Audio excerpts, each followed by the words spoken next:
CS Patel, Brihan Mumbai महानगर पालिका शिक्षण विभाग वर्चुअल क्लास में आप सबका हार्दिक स्वागत करता हूं। बच्चों, वैश्विक महामारी के चलते इस वर्ष का अध्ययन अध्यापन का कार्यक्रम प्रभावित हो रहा है। ऐसे में हमारी बृहन मुंबई महानगर पालिका ने प्रत्येक विद्यार्थी तक ऑनलाइन टीचिंग पहुंचाने का प्रयास शुरू कर दिया है। सुस्वागतम बच्चों, कक्षा 10वीं में आज हम पढ़ेंगे भूगोल यानी ज्योग्राफी। तो बच्चों, आज का पाठ है दूसरा पाठ, स्थान एवं विस्तार भाग 2। तो बच्चों, स्थान एवं विस्तार भाग 1 आप पढ़ चुके हैं, यानी लोकेशन एंड एक्सटेंट की बात करें बच्चों तो इसका पहला भाग आप पढ़ चुके हैं। आज हम देखने वाले हैं जिस बच्चों स्थान एवं विस्तार भाग 2। तो बच्चों, हम कक्षा 10वीं में जो अध्ययन करेंगे इस साल वो भारत और ब्राज़ील ये जो देश हैं इनका तुलनात्मक अध्ययन हमें करना है। तो चलिए स्थान और विस्तार की बात करेंगे तो हम आपको स्क्रीन पर सबसे पहले दिखाते हैं। ये संकेत देते हैं कि विश्व में जनसंख्या के आधार पर दूसरा सबसे बड़ा देश, आपको ध्वज दिखाई दे रहा है ऊपर। विश्व में यह देश मसालों के लिए प्रसिद्ध है और इस देश में क्रिकेट बहुत लोकप्रिय है। तो आप पहचानिए वो देश कौन है। मुझे लगता है कि आपने आसानी से पहचान लिया होगा, क्योंकि मानचित्र भी ध्वज भी आप देख पा रहे हैं, यानी जो तिरंगा झंडा है उसको देखकर आपने भारत को पहचान लिया होगा। आप चलिए इसी क्रम में आगे पहचानिए। यह देश सांबा नृत्य के लिए प्रसिद्ध है। इस देश को विश्व का कॉफी पॉट कहा जाता है और इस देश में फुटबॉल लोकप्रिय है। बस बच्चों, आपको याद आ गया होगा कि हम ब्राज़ील की बात करें। ब्राज़ील में ये विश्व का कॉफी पॉट कहा जाता है उसे, और फुटबॉल यहाँ का लोकप्रिय खेल है। तो इस तरह से आपने इसे ब्राज़ील भी पहचान लिया। तो बच्चों, अगर हम बात करें बच्चों, जैसा कि हम पूरे वर्ष भर पढ़ने वाले हैं भारत और ब्राज़ील को। तो बच्चों, अगर भारत और ब्राज़ील को हमें अच्छी तरह से ध्यान रखना चाहिए। हमने इसके बारे में चर्चा की है थोड़ा सा इसके बारे में, और अगर हम बात करें इस बच्चों तो इस पॉइंटर की मदद से हम देख सकते हैं कि इस बच्चों तो ध्यान रखना है। अगर हम बात करें 23.5 अंश उत्तरी अक्षांश की, तो बच्चों देख सकते हैं भारत के बीचों बीच ये गुजरती है, यहाँ से आप देख सकते हैं। और बच्चों, ये जो बीच में आप देख पा रहे हैं बच्चों, ये है 0 अंश अक्षांश रेखा, या इसे इक्वेटर कहते हैं।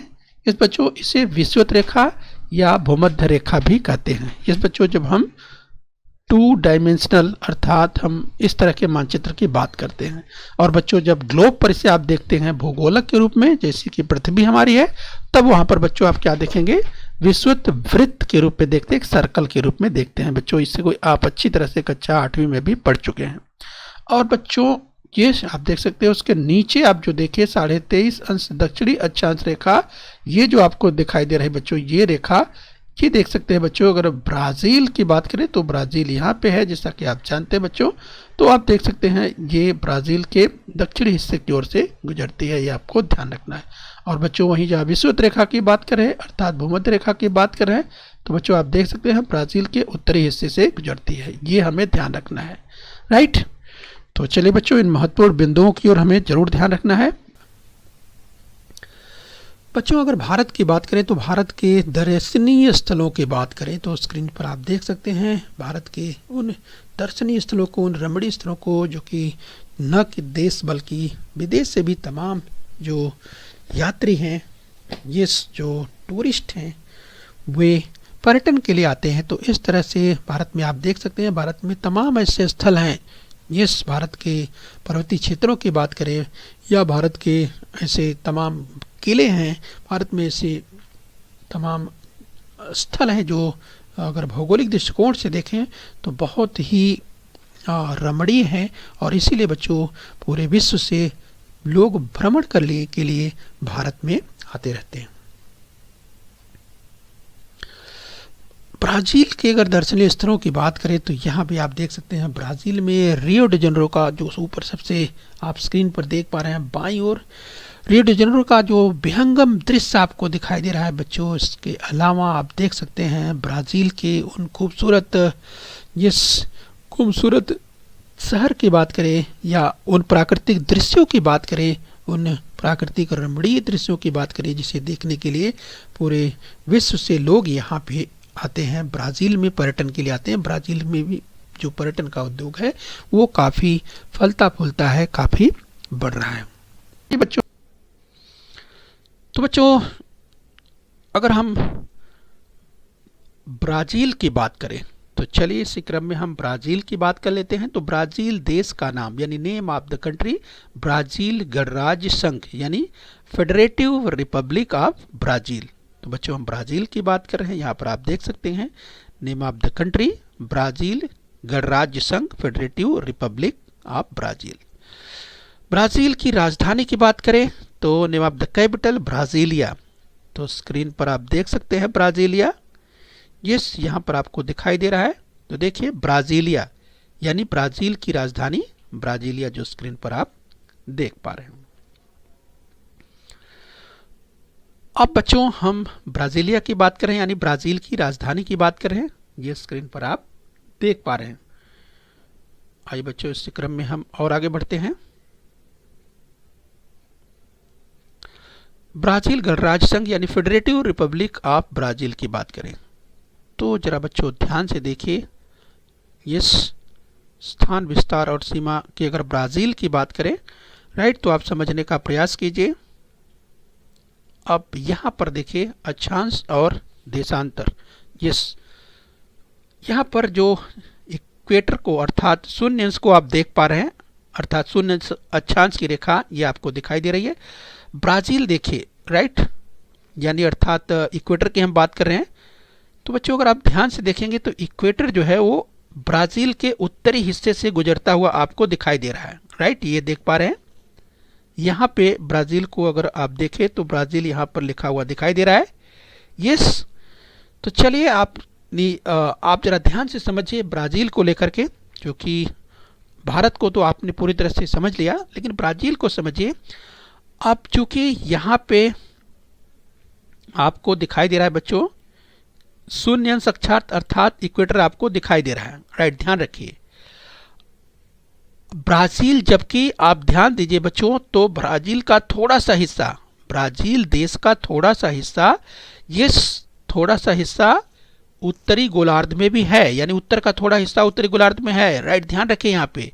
लेकिन ज्यादातर हिस्सा ब्राज़ील का दक्षिणी गोलार्ध में है। यहाँ पे आपको देखिए इन पॉइंटर के द्वारा हम बताने का प्रयास कर रहे हैं, यानी अधिकांश हिस्सा भारत का ब्राज़ील का वो दक्षिणी गोलार्ध में है लेकिन थोड़ा सा हिस्सा उसका उत्तरी गोलार्ध में भी है। चलिए जब हम उत्तरी गोलार्ध अर्थात नदर्न हेमिस्फीयर और सदर्न हेमिस्फीयर की बात करते हैं, लेकिन बच्चों अगर हम पूर्वी गोलार्ध और पश्चिमी गोलार्ध की बात कर दें किसके आधार पर, ये प्राइम मेरिडियन लाइन के हिसाब से अर्थात शून्य अंश देशांतर के हिसाब से बात कर दें, अर्थात ये जो पूर्वी गोलार्ध है और इधर पश्चिमी गोलार्ध, तब आप देखिए इस लाइन के द्वारा आप देख सकते हैं कि ब्राज़ील पूरी तरह से पश्चिमी गोलार्ध में है, राइट। तो बच्चों चूंकि 10वीं में आपको भारत और ब्राज़ील पढ़ना है, पूरे साल भर पढ़ना है, तो इसलिए भारत और ब्राज़ील को पूरी तरह से यानी उसकी लोकेशन की बात करें, एक्सटेंट की बात करें, बाउंड्रीज की बात करें, उसको बहुत अच्छे से समझ कर रखिए। फिर तमाम प्रश्नों के उत्तर आप आसानी से आप दे पाएंगे।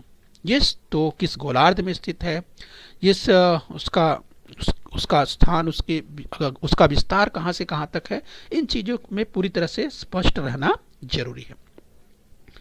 तो चलिए यहाँ पर हम जब ब्राज़ील की बात कर रहे हैं तो ब्राज़ील के अगर हम बात करें तो बच्चों ब्राज़ील शुरू होता है यस 5 अंश 15 मिनट उत्तरी अक्षांश से, राइट। हमने चूंकि कहा कि ब्राज़ील जो है वो उत्तरी गोलार्ध में भी है, इसीलिए ब्राज़ील जो शुरू होता है, ब्राज़ील का सबसे उत्तरी हिस्सा यहाँ पर हम आपको पॉइंटर के द्वारा बता रहे हैं, शुरू होता है बच्चों 5 अंश 15 मिनट उत्तरी अक्षांश से शुरू होता है, उत्तरी अक्षांश से शुरू हो रहा है, राइट। चूंकि बच्चों विषुवत वृत्त अर्थात इक्वेटर के बाद आप दक्षिण की ओर बढ़ेंगे, राइट। तो देखिए किस तरह से आगे वो दक्षिणी अक्षांश में आ जाएगा, लेकिन चूंकि ब्राज़ील उत्तरी अक्षांश इसीलिए कहा जा रहा है क्योंकि वो उत्तरी गोलार्ध में है, ये उसकी कुछ यानी 5 अंश 15 मिनट उत्तरी अक्षांश से शुरू होता है और ये 33 अंश 45 मिनट दक्षिणी अक्षांश तक, यानी यहाँ इसका जो हिस्सा है अब देखिए यहाँ पर जो इसका दक्षिणतम बिंदु है ब्राज़ील का, वो कहाँ पे है, 33 अंश 45 मिनट दक्षिण, यानी ये पूरा जो ब्राज़ील को आप देख पा रहे हैं, अक्षांशीय विस्तार की बात करें बच्चों, तो देखिए उत्तरी अक्षांश अर्थात उत्तरी गोलार्ध में शुरू हो रहा है और दक्षिणी गोलार्ध में आकर के समाप्त हो रहा है, यानी दोनों ही गोलार्धों में है। ये आपको पूरी तरह से स्पष्ट रहना चाहिए। तो चलिए, आप अक्षांशीय विस्तार तो आपने समझ लिया ब्राज़ील का, अब जरा इसका देशांतरी विस्तार भी समझने का प्रयास कीजिए। तो बच्चों, इसका जो देशांतरी विस्तार शुरू होता है वो 34 अंश 45 मिनट पश्चिम से शुरू होता है।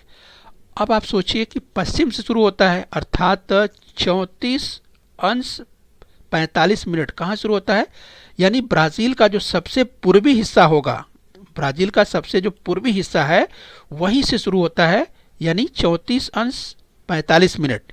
अभी आप सोचेंगे 34 अंश 45 मिनट पश्चिमी देशांतर क्यों, तो पश्चिमी देशांतर इसलिए चूंकि ये जो रेखा आप देख पा रहे हैं ये अर्थात शून्य अंश देशांतर रेखा जिसे प्राइम मेरिडियन लाइन कहते हैं, क्योंकि ये इसके पश्चिम में है, ये इसके पश्चिम में है, इसीलिए बच्चों जो ब्राज़ील का सबसे पूर्वी हिस्सा है वो शुरू होता है 34 अंश 45 मिनट पश्चिम से शुरू होता है, और बच्चों आगे देखिए बढ़ता जाएगा और ये बढ़ करके यानी 73 अंश 48 मिनट पश्चिम, अर्थात ब्राज़ील का जो सबसे पश्चिमी हिस्सा है बच्चों वो है 73 अंश 48 मिनट पश्चिमी देशांतर तक। तो इस तरह से इसका अक्षांश और जो देशांतर है वो दिमाग में आपको रखना है।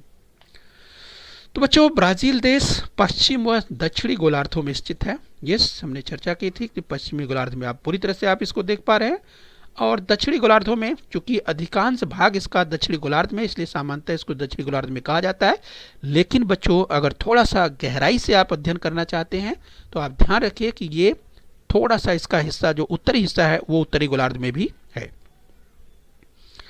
यह देश दक्षिणी अमेरिकी महाद्वीप के उत्तरी भाग में स्थित है। तो दक्षिणी अमेरिका जो बच्चों कॉन्टिनेंट है, महाद्वीप है, उस महाद्वीप में ये उत्तरी भाग में स्थित है, जैसा आपको दिखाई दे रहा है। ये पूरा जो महाद्वीप है यहाँ पर आप देख पा रहे हैं, जो ये पूरा महाद्वीप है अर्थात दक्षिणी अमेरिका महाद्वीप है, इसमें आप देखेंगे ब्राज़ील वो सामान्यतः आपको उत्तरी भाग में दिखाई दे रहा है।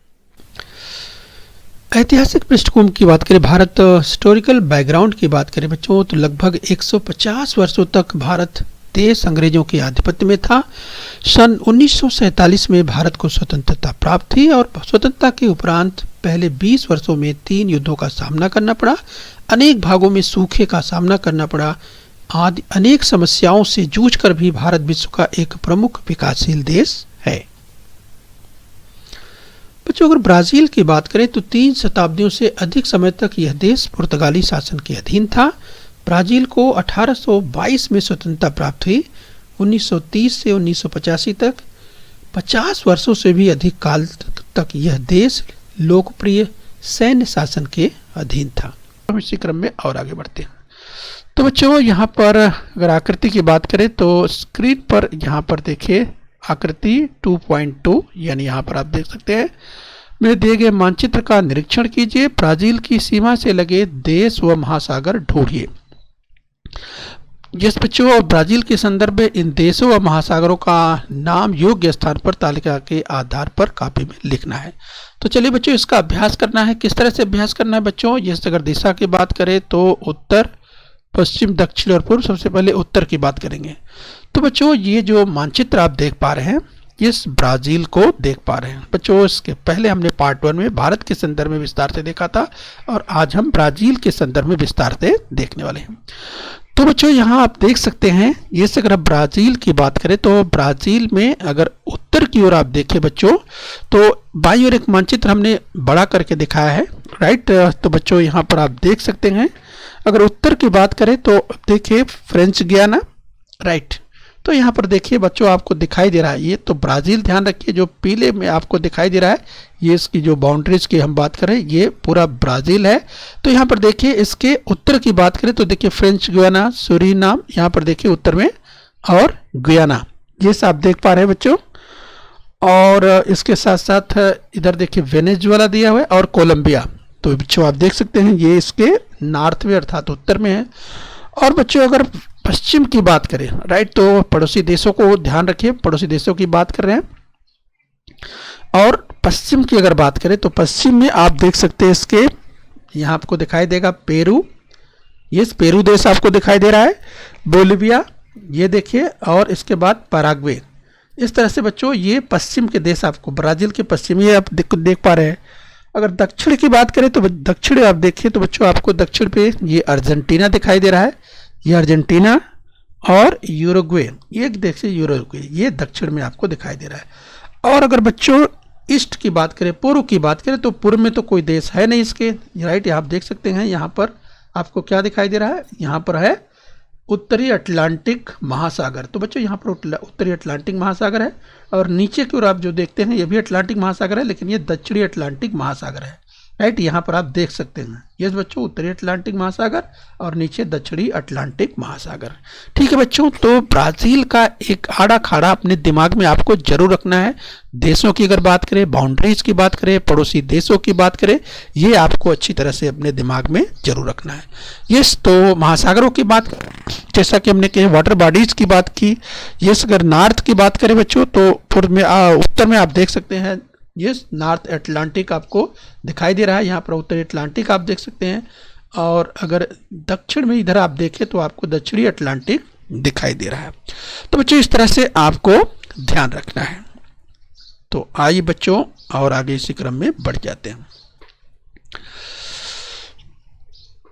तो बच्चों आकृति 2.2 की सहायता से इस देश की मुख्य भूमि के विस्तार का, यस बच्चों, अंशीय मूल्य यानी अक्षांशीय मूल्य की बात हो रही है, और यह रिक्त स्थान में भरना है। तो चलिए बच्चों जरा ध्यान से देखिए। यस बच्चों, इसके पहले आप पढ़ चुके हैं, थोड़ा सा हम आपको और रिवाइज कर देते हैं, एक बार यहाँ से और रिफ्रेश हो जाइए बच्चों। यस, चूंकि आपको साल भर पढ़ना है तो किसी भी प्रकार की कोई दिक्कत नहीं होनी चाहिए। तो इस मानचित्र को एक बार हम आपको फिर से रिवाइज करा देते हैं। तो आइए बच्चों, सबसे पहले यहाँ पर शून्यांश देख लीजिए। यहाँ पर देखिए गोले में लिखा है शून्यांश, और यही है यह इक्वेटर इसे कहते हैं इंग्लिश में, हिंदी में इसे कहते हैं भूमध्य रेखा, विषुवत रेखा, इस कई नाम है इसके बच्चों, राइट। आपको देखो चूंकि ये पृथ्वी के बीचों बीच है इस बच्चों, तो इसीलिए ये इसे भूमध्य रेखा भी कहते हैं, इसे शून्यांश अक्षांश रेखा भी कहते हैं। तो ये देखिए रेखा यही जा रही है, राइट, यही रेखा, यहाँ देखिए लिखा है विषुवत रेखा, राइट, ये आपको ध्यान रखना है। अब बच्चों आपको ये ध्यान रखना है कि हम ब्राज़ील की बात करें तो ये जो पीले कलर से, डार्क येलो से आप देख रहे हैं बच्चों, इसकी अगर बाउंड्रीज की बात करें, अभी हमने इसकी चर्चा की, तो ये पूरा ब्राज़ील तो आप देख पा रहे हैं, लेकिन बच्चों आपको ये ध्यान देना है कि ब्राज़ील देखिए तो शून्यांश, आप देखिए शून्यांश के ऊपर, ऊपर क्या है, उत्तर, यस, तो ये ब्राज़ील जो है उत्तरी गोलार्ध, राइट, ध्यान रखिए बच्चों, ब्राज़ील का ये हिस्सा उत्तरी गोलार्ध में है, और उसके नीचे जो है यानी ये सब हिस्सा दक्षिणी गोलार्ध में है, यानी ब्राज़ील दोनों ही गोलार्धों में स्थित है, राइट, यानी दोनों गोलार्ध की बात करें, उत्तरी और दक्षिणी गोलार्ध दोनों में ही है, लेकिन उत्तरी गोलार्ध में इसका हिस्सा बहुत थोड़ा सा है, राइट। तो चलिए, ज्यादातर हिस्सा बच्चों ब्राज़ील का दक्षिणी गोलार्ध में है, ये भी आपको ध्यान रखना है। ठीक है बच्चों, विस्तार से मैंने इसकी चर्चा कर ली है, थोड़ा सा हम आपको रिवाइज करा देते हैं। तो ये आपको ध्यान रखना है। और बच्चों जब अक्षांश, यस, अगर अक्षांशीय विस्तार की बात करते हैं तब आपको ये अक्षांश रेखाओं के संदर्भ में देखना है। जैसे आप देखिए यहाँ 5 अंश उत्तर दिया हुआ है, यस, यहाँ देखिए, फिर इसके बाद 5 अंश दक्षिण, 10 अंश, 15 अंश, ये सब दक्षिण है, ठीक है। यहाँ देखिए 25, यहाँ देखिए 25 अंश आपको दक्षिण दिखाई दे रहा है, 30 अंश, 35 अंश ये दक्षिण देख पा रहे हैं, ये आपको ध्यान रखना है।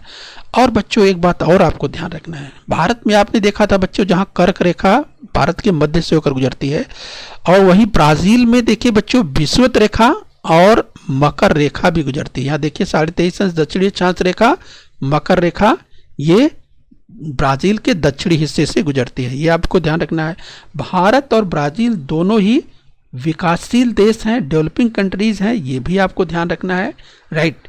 और देखा बच्चों, और गोलार्ध की बात करें जहाँ पर भारत पूरी तरह से आपने देखा था पूर्वी गोलार्ध में है, और अगर जो है ब्राज़ील की बात करें तो ब्राज़ील पूरी तरह से पश्चिमी गोलार्ध में। जब अगर हम पूर्वी गोलार्ध और पश्चिमी गोलार्ध यानी पूरे विश्व को 2 गोलार्धों के दृष्टिकोण से देखते हैं तो, राइट। तो ये हमें ध्यान रखना है।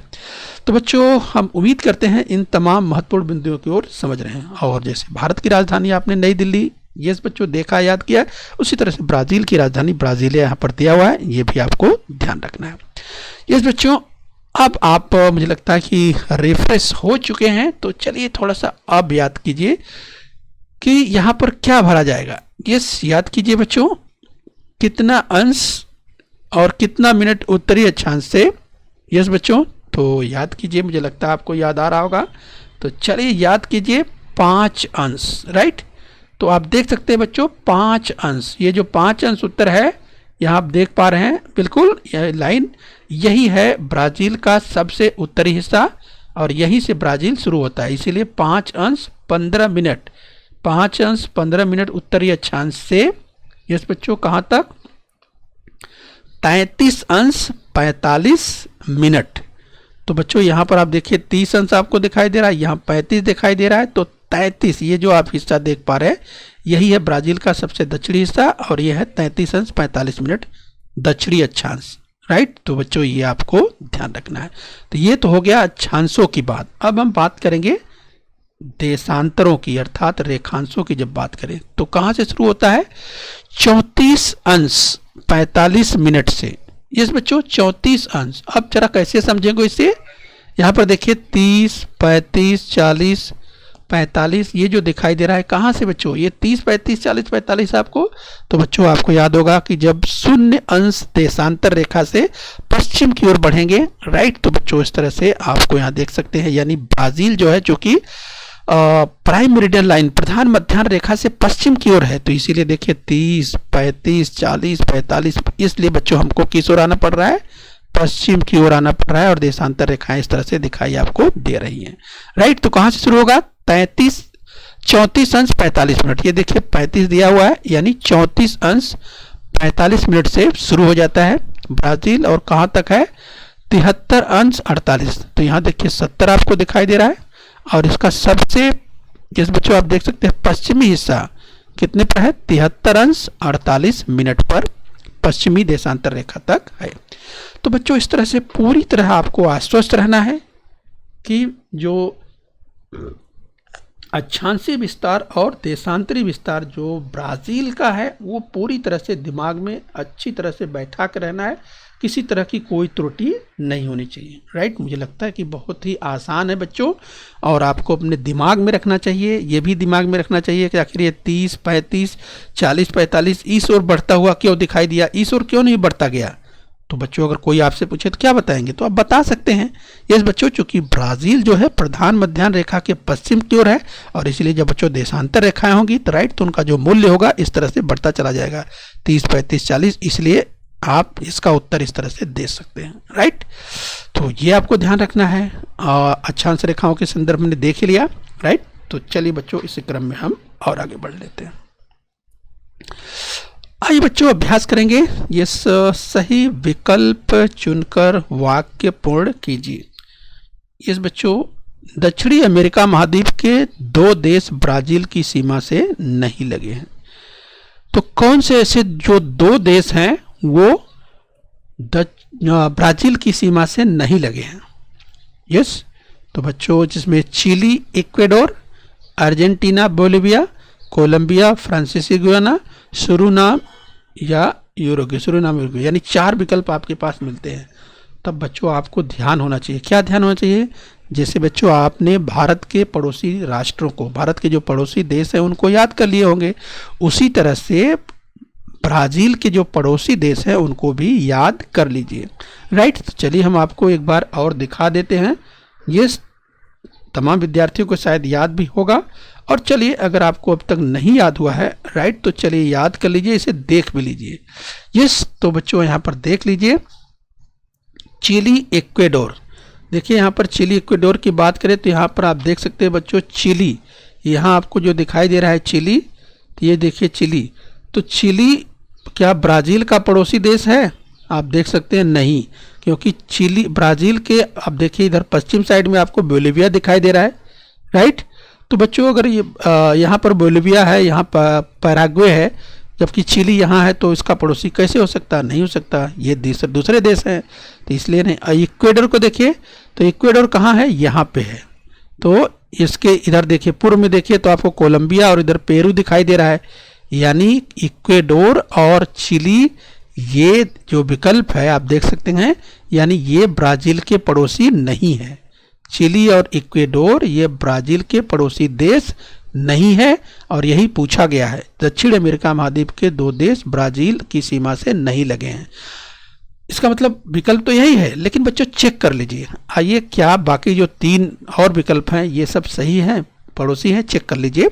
जिस बच्चों अर्जेंटीना, बोलिविया, अर्जेंटीना देखिए कहाँ है, ये देखिए अर्जेंटीना है, और अर्जेंटीना की सीमा देखिए यहाँ ब्राज़ील से लगी हुई है, राइट, ये पड़ोसी है। बोलिविया देखिए कहाँ है, तो बोलिविया अगर आप देखेंगे तो आपको बोलिविया यही दिखाई दे रहा है जिसकी चर्चा हमने अभी की, ये भी ब्राज़ील का पड़ोसी देश है। कोलंबिया कहाँ है देखिए, तो कोलंबिया ये देखिए यहाँ है, इसकी चर्चा की, तो ये भी पड़ोसी देश है।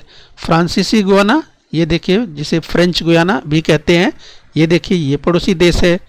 सूरीनाम देखिए कहाँ है, ये देखिए सूरीनाम, ये भी इसकी सीमा देखिए ब्राज़ील से लगती है। उरुग्वे देखिए, यूरुग्वे कहाँ है ये बच्चों, तो यूरुग्वे देखिए यहाँ पर है और इसकी भी सीमा लगी हुई है ब्राज़ील से। यानी ये तीनों जो विकल्प है ये ब्राज़ील के पड़ोसी देश हैं और यही एक ऐसा विकल्प है जो कि ब्राज़ील के पड़ोसी देश ये दोनों नहीं है, चिली, और इसीलिए यहाँ पर उत्तर दिया हुआ है, राइट। तो इस तरह से बच्चों आपको ध्यान रखना है। आइए बच्चों इसी क्रम में और आगे बढ़ लेते हैं। नीचे दिया गया कौन सा आकार ब्राज़ील के तटीय प्रदेश को उचित प्रकार से दर्शाता है। इस बच्चों हमने भारत के संदर्भ में भी ये चर्चा की थी, अब यहाँ उसी तरह का प्रश्न ब्राज़ील के संदर्भ में है, राइट। तो क्या पूछा गया है, कौन सा आकार ब्राज़ील के तटीय प्रदेश को उचित प्रकार से दर्शाता है। तो याद कीजिए बच्चों, ब्राज़ील का तटीय प्रदेश जब कह दिया तो आपको तुरंत याद आ गया होगा इस बच्चों उत्तरी अटलांटिक महासागर और दक्षिणी अटलांटिक महासागर। इस बच्चों तो वही तो निर्धारित करता है क्या, ब्राज़ील का इस बच्चों जो तटवर्ती प्रदेश है, तटीय प्रदेश है, वही निर्धारित करता है। अब तमाम विद्यार्थियों को याद आ रहा होगा कि आखिर में अगर उसकी आकृति की बात करें, जो तटीय प्रदेश है ब्राज़ील का, तटीय प्रदेश का मतलब बच्चों ये सागरी तट की बात हो रही है, समुद्र तटीय। तब बताइए ये जो पहला विकल्प है इस तरह का है, ये दूसरा विकल्प इस तरह का है, या तीसरा विकल्प इस तरह का, चौथा विकल्प, तो कौन सा विकल्प सही होगा। अब आपको ब्राज़ील का मानचित्र अपने दिमाग में रखना होगा, तभी इस तरह के प्रश्नों का उत्तर आप दे पाएंगे। तो चलिए हम आपको एक बार दिखा देते हैं, ये देखिए, अब इसमें से आप समझ सकते हैं, तमाम विद्यार्थियों को याद आ गया होगा कि जब तटीय प्रदेश की बात होती है तो तटीय प्रदेश तो यही है ना, राइट। देखिए यहाँ पर उत्तरी अटलांटिक है और ये दक्षिणी अटलांटिक इधर है, तो ये तटीय प्रदेश आपको कैसा दिखाई दे रहा है, ये किस आकार का है। तो अब आपको समझ में आ गया होगा, राइट, कि जो सही विकल्प है पहला ही है, राइट, पहला ही सही विकल्प है। आप देख सकते हैं इस आकार का है और ये इस आकार का आपको दिखाई दे रहा है, राइट। इस तरह से जो पहला ही विकल्प बिल्कुल सही है। तो बच्चों इस तरह से आपको ध्यान रखना है, बहुत ही आसानी से तमाम प्रश्नों के बच्चों उत्तर दे सकते हैं। बहुत ही रोचक विषय है भूगोल, तो मुझे लगता है कि आप रुचि लेकर के पढ़ेंगे। लेकिन आपको बच्चों एक बार फिर से हम याद दिला दें, भारत और ब्राज़ील के संदर्भ में शुरू में ही आप इसकी जो महत्वपूर्ण जानकारियां हैं, इसके जो फैक्ट्स हैं, जो तथ्य हैं, चाहे इसकी लोकेशन को लेकर के या अक्षांशीय और देशांतरी जो विस्तार की हम बात कर रहे हैं, इसके पड़ोसी देश हैं उनके संदर्भ में, तो जो इसके जो तथ्य हैं उन तथ्यों को याद कर लीजिए, जो कि आगे आपको पूरे वर्ष भर मदद करने वाले हैं। ठीक है बच्चों, तो बच्चों उम्मीद करते हैं आपने यहाँ तक समझ लिया है। बच्चों बृहन मुंबई महानगर पालिका के इस चैनल को सब्सक्राइब कर लीजिए और बेल आइकन प्रेस कर लीजिए। तो बच्चों हम उम्मीद करते हैं यहाँ तक आपने समझ लिया है। आगे फिर मिलेंगे, आज के लिए इतना ही। Thank you very much.